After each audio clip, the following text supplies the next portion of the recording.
खिला रहा हूँ। अच्छा साथ में देखिए, हम लोग अभी इसके पहले संज्ञा के 3 प्रकार पढ़े हैं। पहला कौन सा था? व्यक्तिवाचक संज्ञा। दूसरा कौन सा था? जातिवाचक। और तीसरा भाववाचक। ठीक है, 3 संज्ञा पढ़े थे। 5 संज्ञा के 5 भेद बताए गए। कितने बताए गए? 5। कितने बताए गए थे? 5। चौथा है आपका द्रव्यवाचक या पदार्थवाचक संज्ञा। द्रव्य मतलब तरल पदार्थ, और पदार्थ का मतलब ठोस पदार्थ, जैसे लोहा, ना जी, लकड़ी है। ठीक है, इसकी परिभाषा क्या है कि जो संज्ञा शब्द किसी धातु या पदार्थ का बोध कराते हैं।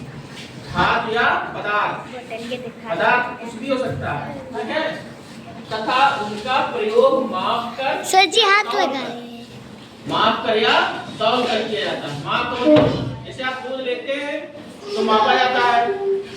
दूध लेते हैं तो मापा जाता है ना, लीटर से। हैं?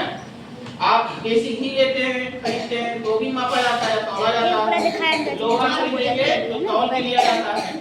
तो माप कर या तौल कर किया जाता है, उन्हें द्रव्यवाचक संज्ञा कहते हैं। जैसे गेहूं आप लोग तौल कर लेते हैं ना चक्की में पिसाने के लिए। जैसे एक वाक्य आया कि राम ने गेहूं खरीदा, इसमें पूछा जाए संज्ञा क्या क्या है, तो इसमें राम भी हो जाएगा और गेहूं भी हो जाएगा। ठीक, दूध सभी लोग पीते हैं, हम भी पीते हैं। सर जी हम भी पीते हैं। तुम्हारा से कैसे खरीदते हैं? लीटर से खरीदते हैं। मापता है वो।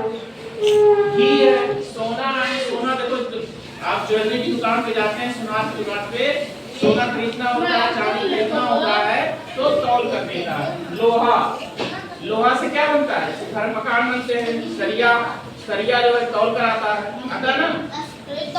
तो ये सब उदाहरण किसमें आते हैं? पदार्थवाचक या द्रव्यवाचक। अब आखिरी है आपका 5वां, समूहवाचक या समुदायवाचक संज्ञा। समूह मतलब ग्रुप। जैसे हमारी कक्षा क्या है? एक समूह है ना। मेला देखने जाते हैं तो वहाँ एक समूह जाता है। मेला बहुत बड़ी भीड़ होती है। यहाँ कौन सा मेला लगता है? जैसलनाथ वाला। शिवरात्रि में मेला लगता है।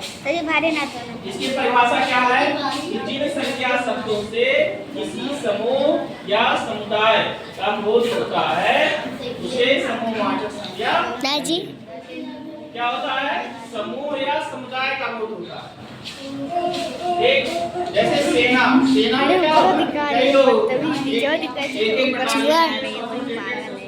देखो मेला में एक परिवार के 8 लोग 10 लोग घूमने जाते हैं, वहाँ बहुत सारी भीड़ होती है। कक्षा, हमारी एक कक्षा है, इसमें जो है 50 बच्चे हैं, है ना। 4 और 5 मिला के लगभग। परिवार भी एक समूह है।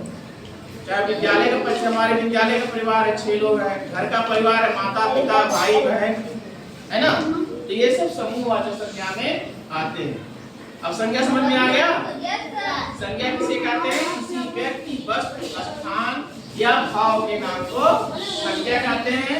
संज्ञा 5 प्रकार के होते हैं। 5 का डिटेल आपको लिखवा दिया गया, बता दिया गया। और नहीं समझ में आएगा तो वीडियो देख लीजिएगा। ठीक है, हो गया।